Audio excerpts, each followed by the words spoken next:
जय जय श्याम, बोलो हारे के सहारे की जय, बोलो खाटू धाम वाले श्याम की जय। भाइयों और बहनों, आज हम सब एकत्रित हुए हैं खाटू नरेश हारे के सहारे कलयुग के कृष्ण श्याम बाबा की पावन कथा सुनने के लिए।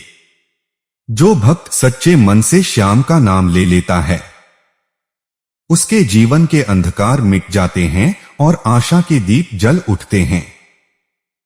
सुनिए ध्यान से। खाटू श्याम जी वास्तव में महाभारत काल के महान योद्धा बर्बरीक हैं। वे भीम के पौत्र और घटोत्कच के पुत्र थे। भगवान ने इन्हें अद्भुत शक्ति दी थी, 3 अमोघ बाण। इन्हीं बाणों की वजह से इन्हें 3 बाणधारी कहा जाता था। बचपन से ही बर्बरीक युद्धकला में निपुण थे। मां ने उनसे एक प्रतिज्ञा ली थी, बेटा युद्ध में हमेशा हारने वाले का साथ देना।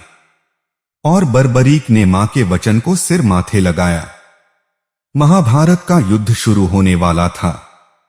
बर्बरीक भी युद्ध भूमि की ओर निकले। यह सुनकर भगवान श्री कृष्ण ने उनका मार्ग रोका। कृष्ण ने ब्राह्मण का वेश धारण किया और उनसे उनकी शक्ति का रहस्य पूछा। बर्बरीक ने कहा, मेरे 3 बाण ही काफी हैं पूरा युद्ध समाप्त करने के लिए।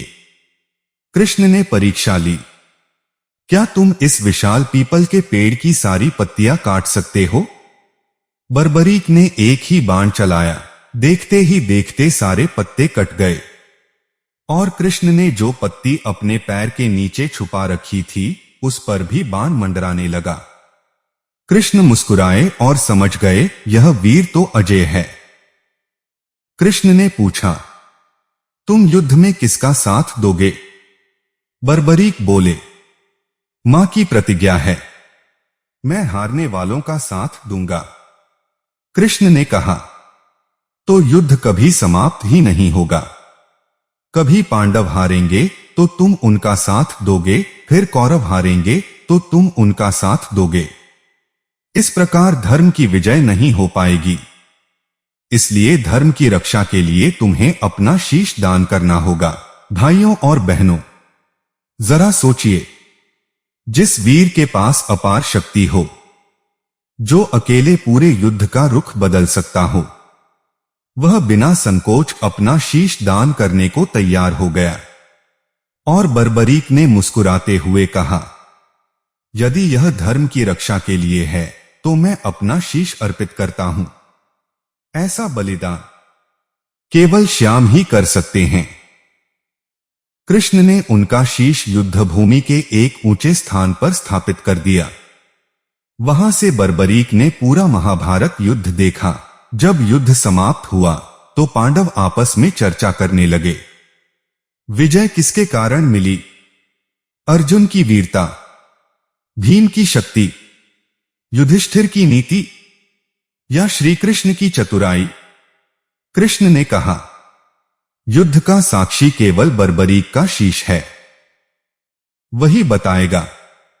जब बर्बरीक से पूछा गया तो उन्होंने उत्तर दिया, मैंने युद्ध भूमि में केवल श्री कृष्ण का सुदर्शन चक्र घूमते देखा है। विजय तो केवल कृष्ण की ही थी, पांडव तो मात्र निमित्त थे। कृष्ण अत्यंत प्रसन्न हुए और वरदान दिया, कलयुग में तुम मेरे नाम श्याम से पूजे जाओगे।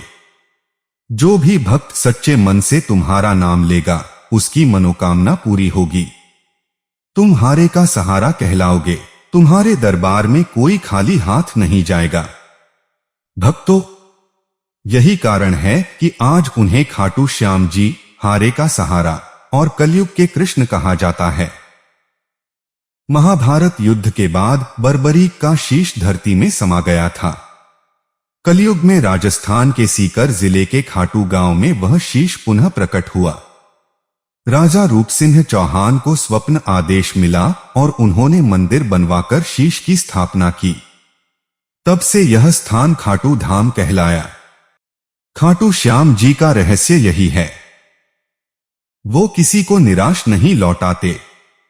उनके दरबार में अगर आंसू लेकर कोई जाता है तो मुस्कान लेकर लौटता है। भोग, वैभव या धन दौलत से नहीं। श्याम बाबा केवल सच्चे दिल, सच्ची भक्ति और आस्था से प्रसन्न होते हैं। तो भाइयों और बहनों, खाटू श्याम जी की यह कथा हमें सिखाती है कि धर्म के लिए अपना सब कुछ बलिदान करना ही सच्चा वीर है। सच्ची भक्ति और विश्वास ही भगवान तक पहुंचने का मार्ग है। जब जीवन में सब ओर अंधकार हो, सब दरवाजे बंद हो जाएं, तब केवल एक ही सहारा है, हारे का सहारा, श्याम हमारा। अंत में आइए सब मिलकर प्रेम से बोलें, हारे का सहारा, श्याम हमारा। खाटू नरेश की जय, श्याम बाबा की जय।